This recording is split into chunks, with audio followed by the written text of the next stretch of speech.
اندر علامہ عبد الرحمن صفوری نقل کی تھی، ایک بی بی آئی مصطفیٰ دی بارگاہ رأیت المنام کان نخلۃ فی داری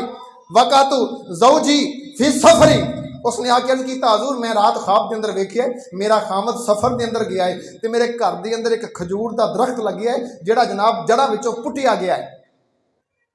جڑاں وچوں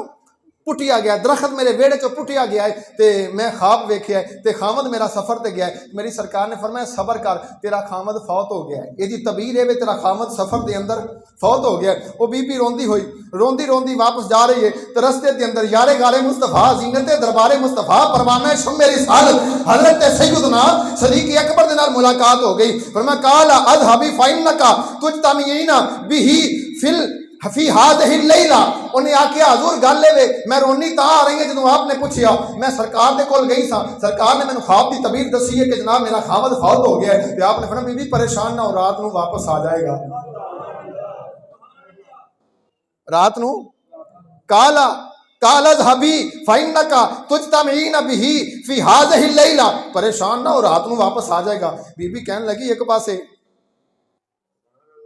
ایک پاسے ان ہوا الا وحی یوحا دی زبان والے ادھروں گل کوئی غلط نہیں ہوندی، وہ کہندے نے وفات پا گئے نے، یہ کہندے پیچھے آ رہا مننا تے کہ نہیں مننا، وار دے ہر شے یار اپنے تو، صدیق دا مقام دسن لگا وار دے ہر شے یار اپنے تو تے جے کرنا عشق نورا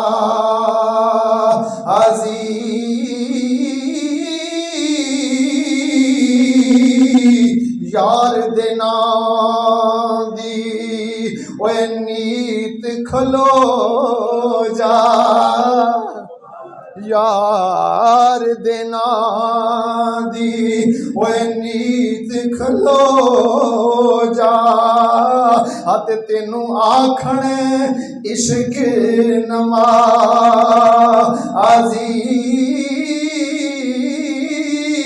یار کبے اوے کنگرو پالے تے پاویں فتوے لامن کا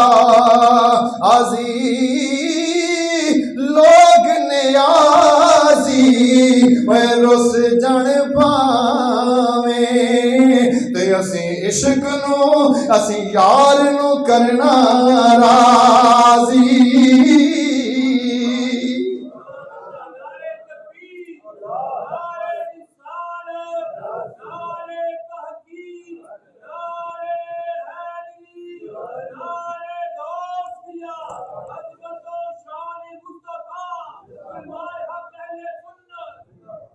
بی بی نے پوچھا حضور گل لے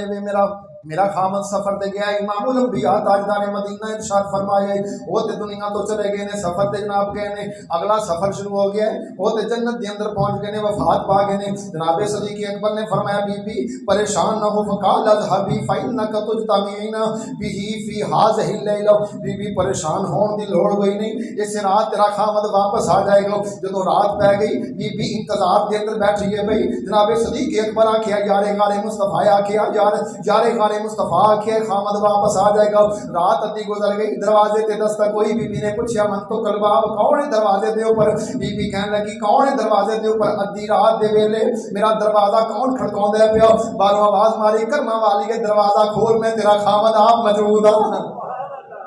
میں تیرا خامد آ گیا ہوں۔ جناب بی بی پریشان ہو گئی، معاملہ اپنے خامد نو دسیا، انہیں آخیا کوئی گل نہیں، امام الانبیاء آرام کرنے آن گے، صبح جدو نماز فجر پڑھا گے پھر امام الانبیاء دی بارگاہ علیہ کے اندر جاواں گے، جا کے عرض کریں گے حضور ایک ہی معاملہ ہے، ایک ہی مدعا ہے، تساں فرمایا سی میرا خامد فوت ہو گیا، لیکن جناب صدیق اکبر فرمایا واپس آ جائے گا۔ جناب جدو صبح جناب نماز فجر دے ویلے جناب بلال پاک نے اذان پڑھی وے، اذان پڑھن تو بعد انہیں میاں بیوی جناب نماز پڑھ کے واپس آیا، اپنی بیوی نو نہ لے کے امام الانبیاء دی بارگاہ علیہ کے اندر گئے نے، جا کے عرض کیتا فدا کا امی بابی یا رسول اللہ، سونے ساڈے ماں باپ تیری ذات تو قربان ہو جان، تساں فرمایا سی میرا خامد فوت ہو گئے۔ رستے دے اندر جناب صدیق اکبر ملے نے، انہاں آکھیا شام نو واپس آ جائے گا، تے گل وہی ہوئی ہے جڑی صدیق آکھی ہے شام نو واپس آ گیا۔ حضور ان ہوا الا وحی یوحا دی زبان، تساں فرمایا سی فوت ہو گئے، لیکن صدیق آکھیا شام نو آ جائے گا۔ امام الانبیاء فرمایا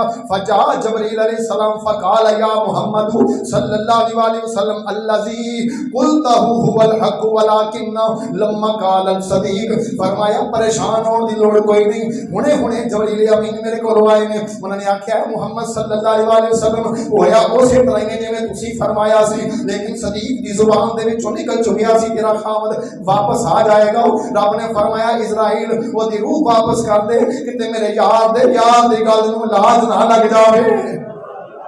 ایتھے آدم چشتی بھی کہنے لگا چارے یار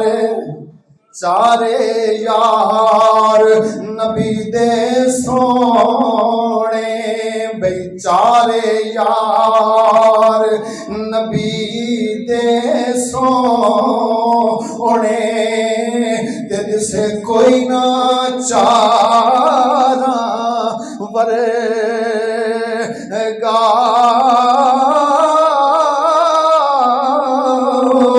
نہ اس ترتیب پیدا کیتا، تو ان جان نصارا ورگا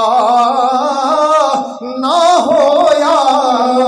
نہ ہو سی کوئی، تے یارو ان سونے یارا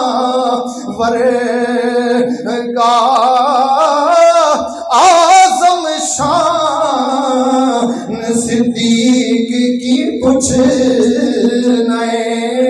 ایک یار ہزارہ ورگا